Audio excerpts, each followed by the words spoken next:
जय श्री राधे कृष्ण। आप सभी का हमारे YouTube चैनल पे बहुत बहुत स्वागत है। सुनते हैं राधाष्टमी व्रत की कथा। राधाष्टमी का व्रत, जो कि यह व्रत हर वर्ष भाद्रपद माह के शुक्ल पक्ष की अष्टमी तिथि के दिन राधाष्टमी का व्रत किया जाता है। आप सभी भक्तों को राधाष्टमी की ढेर सारी शुभकामनाएं। आप सभी के जीवन में भगवान श्री कृष्ण और राधा माता की कृपा से आप सभी को सुख और समृद्धि की प्राप्ति हो।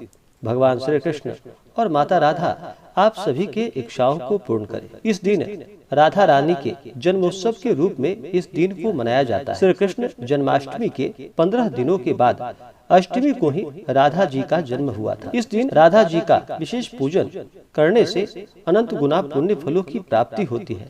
यह व्रत सभी प्रकार के पापों को नष्ट करने वाला है और इस लोक में और परलोक में सुख को देने वाला है। मनुष्य व्रत का रहस्य अगर इस व्रत को करता है तो वह जान लेता है और फिर राधा परिकरों में निवास करता है। राधा अष्टमी के दिन चाहिए कि इस दिन जो भी व्रत रखने वाले हैं उन्हें चाहिए कि इस दिन सुबह उठकर नित्य क्रियाओं से निवृत्त होकर के गंगा नदी में स्नान करना चाहिए। अगर गंगा नदी में स्नान ना कर पाए तो घर के नहाने के पानी में ही थोड़ा सा गंगा जल मिलाकर स्नान करना चाहिए। शुद्ध वस्त्र धारण करना चाहिए और फिर व्रत का संकल्प लेना चाहिए और इस दिन दिन भर उपवास रहते हुए विशेष प्रकार से दोपहर के समय में ही राधा रानी का पूरे विधि विधान के साथ पूजन करना चाहिए। साथ में भगवान श्री कृष्ण का पूजन करना चाहिए, क्योंकि श्री कृष्ण के पूजन के बिना राधा जी की पूजा अधूरी होती है। कहा जाता है कि कृष्ण जन्माष्टमी के बाद राधाष्टमी का व्रत रखना भी जरूरी होता है। मान्यता है कि जिस तरह राधा के बिना श्री कृष्ण अधूरे हैं, उसी तरह राधा अष्टमी के व्रत के बिना कृष्ण जन्माष्टमी के व्रत का पूरा फल प्राप्त नहीं हो पाता। इसलिए राधा अष्टमी के दिन राधा और कृष्ण दोनों की पूजा करनी चाहिए। राधा अष्टमी के दिन पूजा और व्रत करने से व्यक्ति सभी सुखों को भोग कर अंत में मोक्ष को प्राप्त करता है। इस दिन चाहिए पूजन के लिए कि एक अच्छा सा जगह ले, उस जगह को अच्छे से पवित्र करके वहाँ पे एक मंडप बनाए और उस मंडप के बीच में मिट्टी या तांबे का शुद्ध पात्र रख करके कलश को स्थापित करे और इस दिन राधा रानी और भगवान श्री कृष्ण की स्वर्णमयी प्रतिमा या मिट्टी की प्रतिमा या फोटो आदि रख करके इनका पूरे विधि विधान के साथ श्रद्धा भक्ति भाव के साथ पूजन करना चाहिए। इससे अनंत गुना पुण्य फलों की प्राप्ति होती है। तो आइए सुनते हैं राधाष्टमी व्रत की कथा। अगर आप राधाष्टमी व्रत के उपलक्ष्य में ब्राह्मण दक्षिणा, अन्नदान, वस्त्रदान आदि के लिए देना चाहते हो तो आप अपने श्रद्धा और सामर्थ्य के अनुसार हमें डिस्क्रिप्शन में जाकर के वहां से गूगल पे, फोन पे या अकाउंट नंबर के माध्यम से आप अपने श्रद्धा और सामर्थ्य के अनुसार हमें ब्राह्मण दक्षिणा प्रदान कर सकते हैं। तो आइए सुनते हैं राधाष्टमी व्रत की कथा। तो बोलिए प्रेम से भगवान श्री कृष्ण की जय, राधा रानी की जय। राधाष्टमी कथा के अनुसार राधा माता, जो कि गोलोक में श्री कृष्ण के साथ रहती थी, एक बार श्री कृष्ण भगवान को गोलोक में राधा रानी कहीं नजर नहीं आई। कुछ देर बाद कन्हैया अपने सखी विराजा के साथ घूमने चले गए। यह बात जब राधा रानी को मालूम हुई तो उन्हें बहुत गुस्सा आया और वो सीधे कन्हैया के पास पहुंची। वहां पहुंचकर उन्होंने श्री कृष्ण को काफी भला और बुरा कहा। राधा रानी का यह रवैया भगवान कृष्ण के प्यारे मित्र श्री दामा को बिल्कुल भी अच्छा नहीं लगा। श्री दामा ने उसी वक्त बिना कुछ सोचे समझे राधा रानी को पृथ्वी पर जन्म लेने का श्राप दे दिया। राधा को इतने गुस्से में देखकर कृष्ण भगवान की सखी विराजा भी नदी के रूप में वहां से चली गई।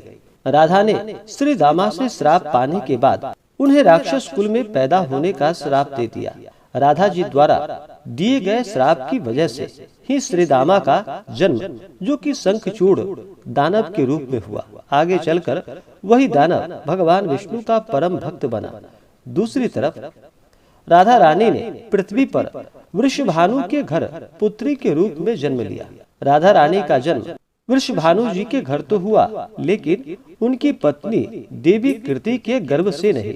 दरअसल जिस समय राधा मैया और श्री दामा ने एक दूसरे को श्राप दिया था, तभी भगवान श्री कृष्ण ने कहा था कि राधा, आपको वृषभानु जी और देवी कृति की पुत्री बनकर पृथ्वी पर रहना होगा। मनुष्य के अवतार में आपका एक वैश्य से विवाह होगा, वो मेरे अंशावतारों में से एक होगा।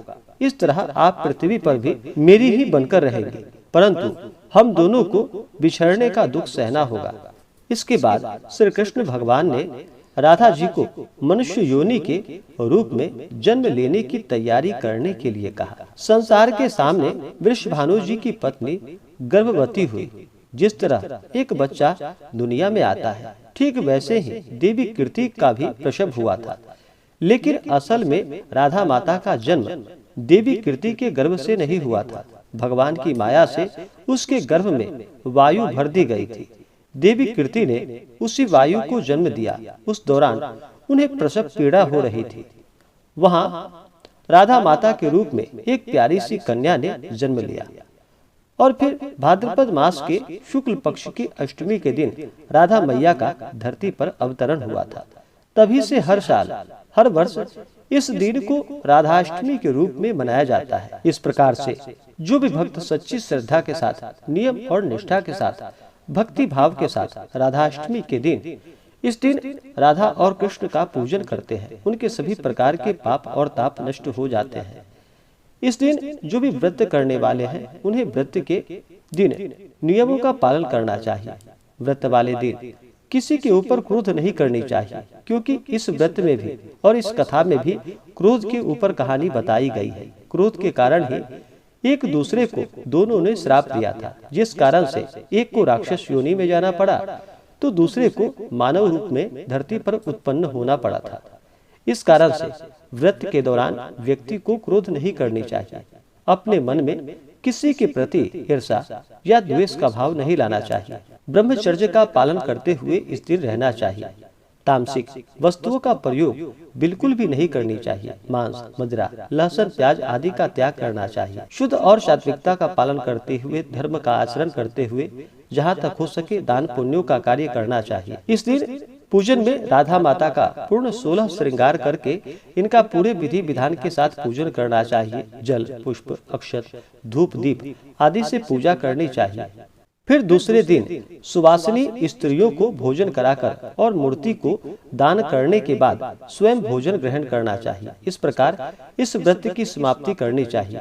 इस प्रकार जो भी भक्त विधि पूर्वक श्रद्धा से यह व्रत करने पर मनुष्य योनियों से मुक्त हो जाते हैं एवं इस लोक और परलोक में सुख को पाते हैं। मनुष्य व्रत का रहस्य जान लेता है और फिर राधा परिकरों में निवास करता है। तो बोलिए प्रेम से भगवान श्री कृष्ण की जय, राधा रानी की जय।